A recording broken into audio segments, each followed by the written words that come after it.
Do this conference every year called Risk On. And I know you know what Risk On means.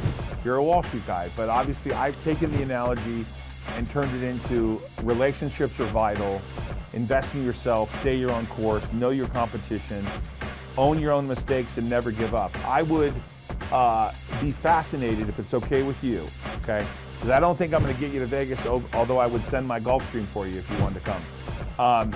But I would love to have you speak at my conference. I'll do it by Zoom, so you don't have to come to Vegas. We have a conference called Risk On. We have entrepreneurs from all over the world come. I had Tucker Carlson there last year, RFK Jr. I've had Alex Rodriguez, Damon John, Natalie Brunell, a who's who of people. I don't know if you want Ed Hajim in that crowd.